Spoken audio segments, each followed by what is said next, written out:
The HR-V is yet another new entry into the rapidly growing subcompact SUV segment that includes the Jeep Renegade, Fiat 500X, Mazda CX-3, Chevy Trax, and if you squint a bit, a Subaru XV Crosstrek and Kia Soul.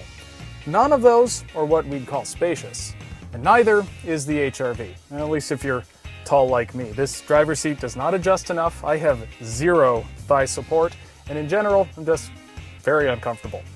That personal gripe aside, if you're of an average height or shorter, the HR-V is actually kind of tremendous. This is a rear-facing child seat. As you can see, it fits back here. More importantly, even I still have enough room up front. You can't say that about most of those little SUVs. And as such, this is actually a pretty good choice for a young mom with baby number 1. Now, if you add baby number 2, I'm not so sure about that because basically no one can still drive if you move that over here. So if you have more than one kid, something bigger like a CR-V is probably going to be a better bet. Now, if only I could show you why. Oh wait, I can. Clearly, there's a lot more room in the back of the CR-V. And importantly, when you turn the child seat around, you're far less likely to be subjected to a preschooler doing the can-can into the back of your seat. There's also a far more comfortable driver's seat and substantially more cargo room. And yet, the HR-V's cargo area is enormous given its competition and its exterior dimensions. And here's why. It has the same magic seat found in the Honda Fit. You can flip it up to have a nice flat area in the back seat, or you can flip it down to make a very flat, very low load floor.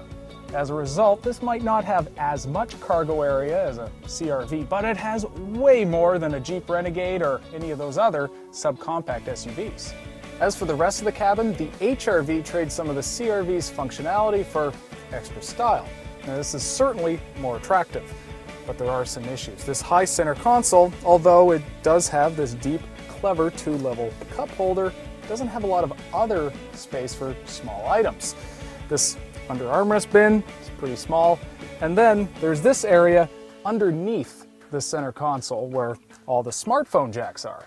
Seriously, who thought that was a good idea? And then there's this touchscreen found on most trims. Just like in the Civic and in the new Pilot, it can be confusing to use. Some of the buttons are too small or not marked well enough, and there's no volume knob. Things aren't much better under the hood. There's only 141 horsepower, and even that's at the top of its rev range with no low-end power to speak of.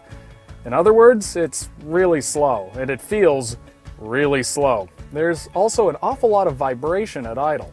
Now, you do get best-in-class fuel economy, but it's tied with the CX-3 that's actually the quickest we've tested in the segment. It's also more responsive and fun to drive.